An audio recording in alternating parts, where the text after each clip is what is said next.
এক বোতল তেল ছিল তো অনেকগুলা দেখো তেল দিয়েছি, কারণ যেটা রান্না করবো এটা রান্না করতে আজকে তেল লাগবে। দেখো দেখেছো অনেকগুলো তেল, কিন্তু তেল না দিলে এটা খেতে টেস্টি হবে না। তো তেলটা গরম হোক, আর আজকে আমি কি রান্না করবো সেটা তোমাদেরকে বলি।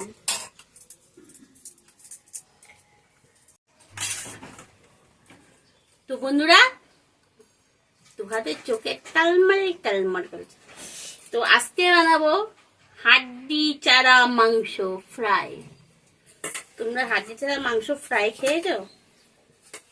যদি না খেয়ে থাকো একদিন খেয়ে থাকো আমার মতো বানিয়ে, খাওয়ার পরে বলবে কেমন হয়েছে। ভিডিও দেখার সাথে সাথে বানিয়ে ফেলো, আর খেয়ে আমাকে কমেন্টে জানাবে কিরকম হয়েছে।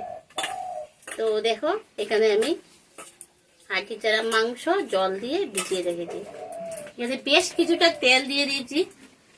আর সেটা করতে আমার কি কি লাগবে দেখো, এখানে আছে পেঁয়াজ কুচি, বেশ কিছুটা পেঁয়াজ দিয়েছি, রসুন কুচি, আদা কুচি আর লঙ্কা কুচি, একটু ঝাল ঝাল করে করবো।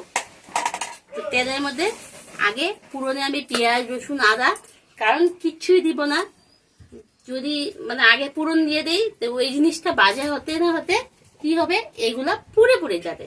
তার জন্য এটা পরে দেবো, সময় প্রথমে এটা দিয়ে দেবো। তো দিয়ে দিলাম, দেখো আমি এই যে হাড্ডি ছাড়া মাংস ভালো করে ধুয়ে রেখেছিলাম। তো আমি সিদ্ধ করে নিয়ে এটা ধুয়ে রেখেছিলাম, তাতেই মানে নরম হয়ে গেছে। তো জানো এই হাড্ডি ছাড়া মাংসতেই অনেক তেল লাগে। মাছ মাংস রান্না করতে যতটুকু তেল না লাগে, হাড্ডি ছাড়া মাংস রান্না করতে গেলে সেই তেল লাগে। তো আমি সবার প্রথমে এটা লবণ আর হলুদ দিয়ে বেজে নেব। আঁচটাও একটু কম কম দেবে, কম আছে ভালো হয়। তো দিয়ে দেবো পরিমাণ মতো হলুদ। গরম পড়ে গেছে গো, গরম পড়ে গেছে। এবার দিয়ে দেবো পরিমাণ মতো লবণ, যেহেতু পেঁয়াজ আছে লাগবে। তো পরিমাণ মতো লবণ দিয়ে দিলাম। হালকা আছে নাড়াচাড়া করে কিছুটা ভেজে নেব।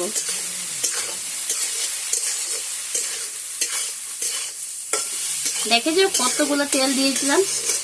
এই যে হাড্ডি ছাড়ার মাংসের না খিদা বেশি, তেল জাতীয় জিনিস বেশি খায়। এই দেখুন সব তেল খেয়ে নিয়েছি। এখন এটা হালকা হালকা আছে ভাজবো।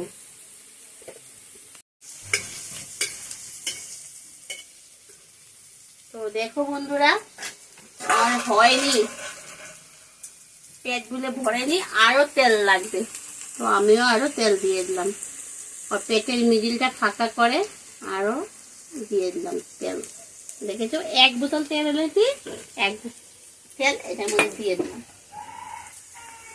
এবার তেলটা একটু গরম হোক, তারপরে আমি নাড়াচাড়া করি। উনি আবার কাঁচা তেল খাবেন না, একটু গরম করে ভালো করে মিশিয়ে বানাতে হবে।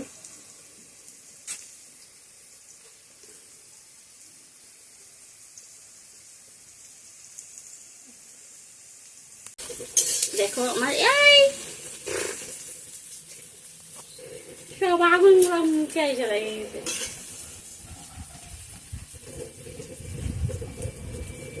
হাওয়া আমার দিকে এই সাইড থেকে হাওয়া আসছে।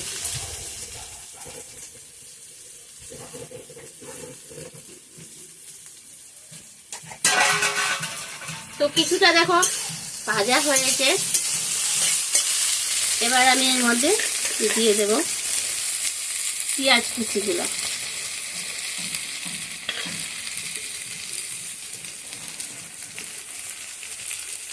এবার এখানে দেখো রসুন কুচি আছে, লঙ্কা কুচি আছে, বেশ কিছুটা আদা কুচি, এটাও দিয়ে দেব।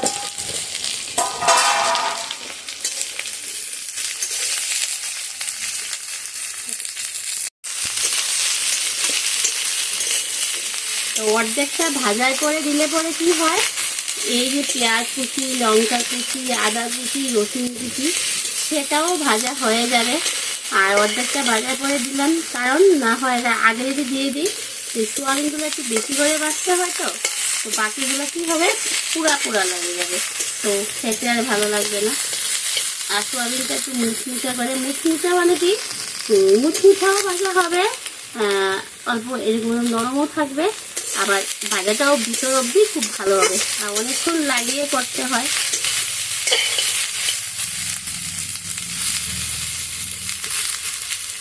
এখন এটা আস্তে ধীরে আমি কম আঁচে আছে ভেজে যাবো।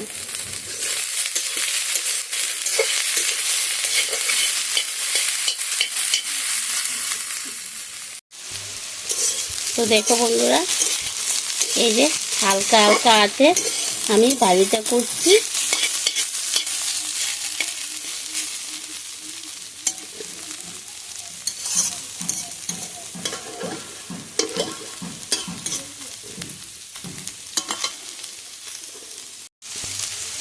তো বন্ধুরা, তোমাদের কাছে আমার ভিডিওটা যদি ভালো লাগে লাইক করবে, কমেন্ট করবে, শেয়ার করবে। আর যারা আমার চ্যানেলটি এখনও সাবস্ক্রাইব করোনি, প্লিজ চ্যানেলটা সাবস্ক্রাইব করে দিও, পাশে বেল আইকনটা অল করে দিও। পরবর্তী যে ভিডিওগুলো করব সেটা নোটিফিকেশনটা তোমাদের কাছে সঙ্গে সঙ্গে পৌঁছে যাবে। আর যারা আমার নতুন বন্ধুরা, তোমাদেরকেও বলছি অনেক ধন্যবাদ। তোমরাও আমার চ্যানেলটি সাবস্ক্রাইব করে দিও আর পাশে বেল আইকনটা অল করে দিও, তোমাদের কাছেই আমার নোটিফিকেশনটা সঙ্গে সঙ্গে পৌঁছে যাবে। আর এটা একটু হালকা হালকা আছে আমি করতে হবে। দেখো আমি অনবরত নাড়িয়ে চাড়িয়ে যাচ্ছি, যদি নিচে লেগে যায় তাহলে আবার স্বাদটা নষ্ট হয়ে যাবে। লেগেছে, খুব সুন্দর হয়ে যায়, দেখো আরো সুন্দর কালার আসবে।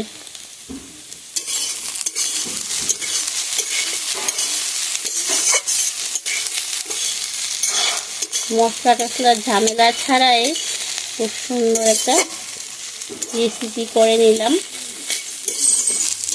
খেতেও টেস্টি হবে।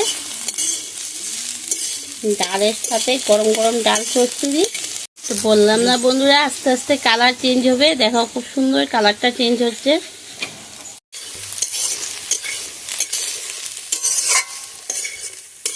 তো বলেছিলাম না বন্ধুরা যে পেঁয়াজ কুচি, লঙ্কা কুচি এগুলো দিয়ে আগে দিতাম তাহলে বেশি ভাজা হয়ে যেত, পুড়ে যেত, জিনিসটা ভালো হতো না।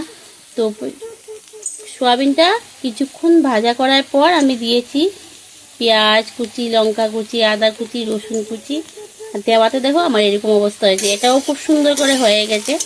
তো এখন এটা আমি নামিয়ে নেব। খুব সুন্দর হয়েছে, দেখেছো? আজকের মতো টাটা, বাই বাই।